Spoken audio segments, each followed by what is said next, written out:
Chères étudiantes et étudiants SMC4 et SMP4, c'est Madame Laïlaoui Belghiti. Rebonjour.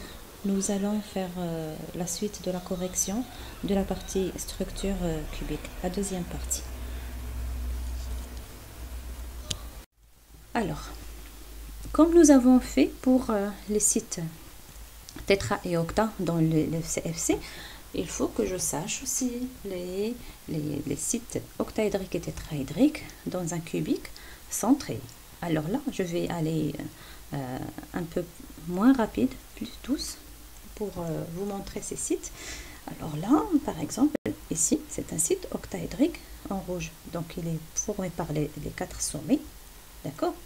Là, c'est là, regardez, site sommet, sommet, sommet, sommet, et j'ai le sommet, le centre du cube. Donc c'est un cubique centré, le mode I. Ce qui est en mauve ici, c'est les sites octa. Bien sûr, vous voyez maintenant que vous avez les 4 sommets. Si vous rejoignez avec le centre de la face en haut et le centre de la face en bas, vous avez le site octaédrique, et voilà son centre. Ici aussi, vous avez un site octaédrique. Les 4 qui vont l'entourer, c'est les centres des 4 mailles qui sont à côté, les 4 centres des mailles, puis celle en haut à droite et celle qui est à gauche. Donc ça va faire un site octaédrique. Donc je vais trouver, si vous revenez ici, vous allez trouver les sites octaédriques dans tous les centres des faces et tous les milieux des arêtes. Et alors on fait le compte d'abord. Alors 12 arêtes fois 1 quart plus les 6 centres des faces fois 1 demi, ça va faire 6 sites octaédriques par maille. D'accord? Je vais aller pour compter les sites tétraédriques. Comme nous avons dit tout à l'heure, puisqu'ils sont plus petites, je vais trouver beaucoup plus que les sites octa. Alors, essayons de trouver les 12. On revient au schéma. Vous avez le centre de cette maille. Vous prenez le centre de la maille qui est à côté. Donc, le 2 en haut. Il suffit de trouver 2 atomes en bas croisés. Horizontal, les autres ils vont être ici. Donc 1, 2, 3 et 4. Donc le centre de ce tétraèdre va être ici exactement entre le centre de cette face et la moitié de l'arête. Donc exactement ici, entre le centre de la face et le milieu de l'arête. Vous le voyez là. Donc tout ce qui est ici avec cette couleur un peu bleu ciel, c'est les sites tétra. Donc comme j'ai dit tout à l'heure, entre le centre de la face et le milieu de l'arête, voilà 1. Il faut que j'aille chercher par exemple la hada qui est en haut. On revient ici. Vous avez toujours prenez le centre et le centre. 1, 2. Alors 2, 2. Donc vous allez trouver 3 et 4 pour hada croiser. 1, 2. Je prends 3 et 4. Donc 1, 2, 3, 4. Ça me fait un tétraèdre. Le centre de ce tétraèdre va être exactement ici, entre le milieu, le centre de la face et le milieu de l'arête. Donc il va se trouver ici comme nous le voyons à gauche. De la même façon, je vais vous montrer celui-là qui est derrière. Donc je prends toujours 1, 2, je ne le lâche pas, toujours il reste le centre et le centre. Maintenant je vais le prendre avec l'arête qui est derrière. 3 et 4. Ça c'est un site tétraédrique et voilà son centre. Ici, entre le milieu de l'arête et le centre de la face, c'est celui-là. Voilà, donc, je vais attaquer le dernier. Voilà, c'est celui qui est ici. Donc je prends toujours c'est celui qui ne bouge pas. Donc je vais le prendre avec une autre arête horizontale. Je vais le prendre avec l'arête verticale qui est vers devant. Ici 1, 2, 3 et 4. C'est un site tétraédrique. Donc entre son centre, c'est entre ici, entre le centre de la face et le milieu de l'arête qui est devant. Donc voilà le centre de la face et le milieu de l'arête qui est devant. Voilà le quatrième. Donc finalement, chaque face, je trouve les 4 sites tétraédriques. Donc voilà, puisque j'ai 4 sites tétraédriques par face et j'ai 6 faces, donc finalement j'ai 24 sites tétraédriques dans les différentes faces. Donc chaque face qu'il compte pour un demi. Donc finalement 24 sur 2, ça va faire 12 sites tétraédriques par cubique centré. Donc ici, je vois que ici aussi, je vais trouver le double des sites tétraoctaédriques. C'est le nombre des sites tétra. Et voilà. Donc j'arrive à la question B. C'est comparer la forme des sites interstitiels dans les deux structures cubiques et conclure. Voilà. Alors, il faut remarquer ici que contrairement à un cubique à face centrée où les octaèdres ils sont réguliers, le site de l'octaèdre dans le site le CFC c'était un octaèdre où tous les côtés sont égaux et il est très symétrique et tous les côtés sont égaux.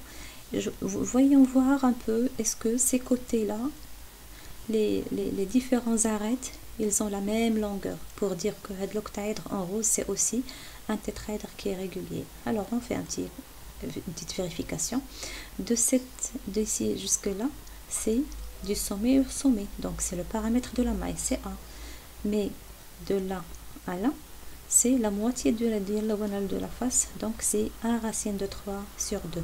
Puisque A et A racine de 3 sur 2 sont deux côtés de l'octaèdre, ils ne sont pas égaux, donc par conséquent, il n'est pas régulier et il n'est pas un octaèdre parfait. D'accord? Il est déformé, on dit qu'il est déformé. Essayons de voir les tétraèdres maintenant. Est-ce que c'est la même longueur ici et là comme pour un cubique à face centrée? Alors, regardez, ici, du centre jusqu'au centre, c'est A. Et là, du sommet jusqu'au centre, j'ai la moitié de la diagonale de la face, c'est A racine de 3 sur 2. Donc ici aussi, je vois que le tétraèdre est aussi déformé puisque les côtés sont différents, ils n'ont pas la même longueur. Donc par conséquent, les octaèdres et les tétraèdres dans un cubique centré, ils sont déformés. Par contre, dans un cubique à face centrée, ils sont réguliers et uniformes. Voilà, donc la question c'est calculer la dimension des sites interstitiels en fonction du rayon atomique pour chaque structure. La dimension des sites interstitiels, ça veut dire quoi? La dimension, c'est-à-dire la mesure. En angstrom. Ça, c'est la mesure d'un site interstitiel. Donc, soi-disant, d'une autre façon, on peut vous dire calculer l'habitabilité du site. D'accord? La question comme ça, il veut dire la même chose. Il veut dire calculer la dimension. Donc, je dois voir ce site-là qui est octaédrique comme un emplacement vide. Et je peux savoir quel est le rayon de ce site. Elle achète la question, pourquoi? Il me sert à quoi? Parfois, quand vous allez voir dans les sites, dans les structures ioniques, on vous demande d'insérer un cation ou bien un anion ici. Si l'anion il est grand et la place n'est pas suffisante pour qu'il entre, alors c'est pas possible. D'accord? On ne peut pas insérer un anion grand dans un emplacement qui est petit. Donc, je dois savoir la mesure d'un emplacement pour pouvoir insérer quelque chose dedans. D'accord? C'est comme si vous voulez faire rentrer une table à une chambre et la table elle est plus grande que la porte. Là, c'est pas possible de faire rentrer. D'accord? Donc, c'est pour ça il faut faire un calcul avant. Et là, essayons de calculer le rayon de ce site-là. Je sais que, regardez là, la moitié de l'arête. Donc, j'ai le rayon de ce site en noir, plus le rayon de l'atome qui constitue le cubique à face centrée. La somme, c'est A sur 2. Donc, j'écris d'abord ça. R du site plus R égale à A sur 2. Et puisque je suis dans un cubique à face centrée, je sais que A racine de 2 égale à 4R. Donc, je peux remplacer 1 par 4R sur racine de 2. C'est ce qu'on a fait ici. Donc, le rayon du site, c'est 4R sur racine de 2. Je divise par 2, moins R, et je factorise par R, ce qui me donne R du rayon, le rayon du site, c'est R facteur de racine de 2 moins 1. Et après, je fais mon calcul. La même chose, si je veux calculer l'habitabilité du site tétraédrique, c'est-à-dire son rayon, qu'est-ce que je vais faire? Je vais juste calculer la plus proche distance entre l'atome qui constitue le CFC et le rayon du site tétraédrique. Cette distance-là, c'est le 1/4 de la grande diagonale, n'est-ce pas? D'ici au centre, c'est la moitié, c'est A racine de 3 sur 2. Donc d'ici à là, c'est A racine de 3 sur 4. C'est la moitié de la moitié, c'est-à-dire le 1/4 de A racine de 3. Le 1/4 de A racine de 3, donc c'est égal le rayon du site tétraédrique plus le rayon de l'atome qui constitue la maille. Si vous ne le voyez pas ici, j'ai justement mis que les deux en haut et deux en bas qui sont croisés, et là le site tétraédrique, et vous avez cette distance là entre l'atome et le site tétraédrique, ce qui est égal à le 1/4 de la grande diagonale. Donc cette distance, c'est ce que nous avons ici mis, et vous remplacez toujours A par 4R sur racine de 2 et vous factorisez par R, ce qui vous permet d'avoir la relation. Le rayon du site tétraédrique, c'est R fois racine de 3/2 moins 1. Pour la 5e question, la dernière question pour ce cubique, représenter la projection de la maille cubique à face centrée sur le plan 0,01 en précisant les coordonnées réduites. Donc voilà, l'argent il cristallise dans une structure cubique à face centrée. Je mets les sommets 1, 2, 3 et 4, c'est dans la cote 0, et toujours 4 dans la cote z égale à 1. C'est pourquoi on écrit 0,1. C'est-à-dire z égale à 0 et z égale à 1. Ça, c'est ce qui construit le cubique simple. Je rajoute maintenant les centres des faces. C'est la face qui est perpendiculaire à A, ça s'appelle la face grand A. Donc vous avez le centre de la face à z égale à 1/2. Et vous avez cette face qui est perpendiculaire à B. Là, c'est... je vois qu'ils sont inversés x et y. Donc, on va corriger ça. Donc, ici, c'est x. Et là, c'est y. Donc, ici, c'est la face qui est perpendiculaire à B.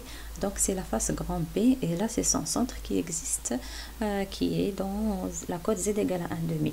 Sans oublier le centre des faces qui sont perpendiculaires à C, donc les faces grand C, où vous avez un atome à z égale à 0 et z dans le centre de la face z égale à 1, donc 0, 1. J'espère que vous avez compris et que c'est lisible et facile à comprendre. J'essaie de parler un petit peu plus vite. Je ne vous laisse pas beaucoup le temps pour réfléchir, mais essayez de le réécouter plusieurs fois, parce que si je parle doucement, ça va être très long et ça sera difficile à télécharger. Donc c'est pour ça que j'ai essayé d'aller rapidement, et j'espère que vous avez compris. Écoutez-le plusieurs fois, et si vous avez des questions, n'hésitez pas à m'écrire des messages et je vous répondrai sans faute. Et si vous voulez, on peut, après avoir écouté la solution, on peut toujours faire une réunion et faire un live pour écouter programmer une réunion pour écouter vos questions, vos suggestions, qui seront toujours les bienvenues. Allez, je vous souhaite bon courage.